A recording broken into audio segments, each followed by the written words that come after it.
ტყუპებს რომ უყვარდებათ. ისე გიყვებიან, თითქოს ეს თამაშია, სავსე სიხარულით, ციცილით, მოულოდნელი მესიჯებით, ღამე გაგზავნილი ემოჯებით, მაგრამ შიგნით ეს სიყვარული იმაზე მეტია, ვიდრე ერთი უცნაური შეტყობინება ღამის 2 საათზე. ეს არის ფერი, რომელსაც სიტყვებით ხატავენ. ეს არის გრძნობა, რომელსაც თავადაც ვერ ხსნიან, მაგრამ მაინც გამოხატავენ. სიყვარული, როგორც გონების თამაში. ტყუპებისთვის გონებრივი კავშირი პირველია. შეიძლება გულიც აჩქარდეს, მაგრამ ჯერ უნდა დააინტერესო. უნდა იგრძნოს, რომ გონება მუშაობს, როცა გისმენს. ტყუპს არ უყვარდება ხმა, სილამაზე ან ჟესტი, უყვარდება აზრის სიღრმე და სიტყვის ოსტატობა. თავისუფლება სიყვარულშიც.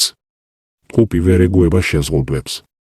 შეიძლება უყვარდეს მთელი გულით, მაგრამ თუ იგრძნობს, რომ ყუთში სვამენ, იგივე სიტყვებით, რომლითაც აღიარა გრძნობა, შეიძლება უცებ და გემშვიდობოს. ცვალებადობა, ტყუპის სიყვარულის ხასიათი. ერთ დღეს შეიძლება ყველაზე ახლოს იყოს, მეორე დღეს, თითქოს შორს. ეს არ ნიშნავს, რომ არ უყვარხარ. ეს ნიშნავს, რომ ტყუპი შიგნით მუდმივად მოძრაობს. მუდმივად ეძებს ახალ ფერს, ახალ ფორმას, ახალი გზით მოსიყვარულებას. თუ შეძლებ ამ მოძრაობას არ შეუშინდე, შენს გვერდით დარჩება. სიტყვებით სავსე გრძნობა. ტყუპის სიყვარული კრეატიულია. ის არ ამბობს სტანდარტულად, მიყვარხარ.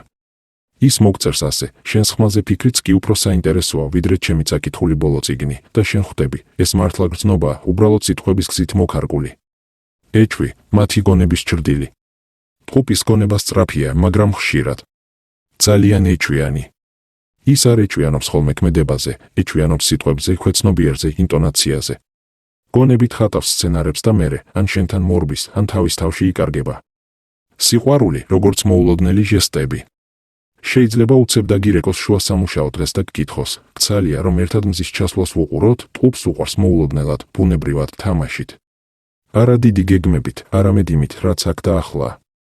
სიყვარულში ტყუპი ბავშვიცაა და ბრძენიც. ერთდროულად ფრთაგაშლილი ბავშვი, რომელსაც ყველაფერი აინტერესებს, და ბრძენი, რომელსაც შეუძლია დაგაწყნაროს ერთი წინადადებით. შენ შეგიძლია იყო მასთან თავისუფალი და ღრმა, ორივე ერთად. როგორ უყვარს ტყუპს? ისე, რომ არ გინდა წასვლა. ისე, რომ გრძნობს, რას არ ამბობ. ისე, რომ ლაპარაკით გეხება. ისე, რომ ზოგჯერ გგონია, არავინ გაგიგო ისე, როგორც მან. და მერე. ისე ჩუმდება, თითქოს საერთოდ არ იყო აქ. მაგრამ შენში რჩება, როგორც ფრაზა, რომელიც სამუდამოდ გემახსოვრება. შეიძლება ვერ დაიჭირო, მაგრამ როცა აქ არის, ყველაფერს აცოცხლებს. ტყუპის სიყვარული არ არის დადგენილი სცენარი, ეს არის იმპროვიზაცია, ინტელექტი, ემოცია და თავისუფლება ერთდროულად. გადადი არხზე, მოიწონე, გამოიწერე და დაელოდე მე-6 სერიას, სადაც გავხსნით ტყუპების მეგობრობის საიდუმლოს, როდის ხარ მათთვის ნამდვილად ახლობელი და როდის ხდები უბრალოდ მისი ცხოვრების სახალისო ეპიზოდი.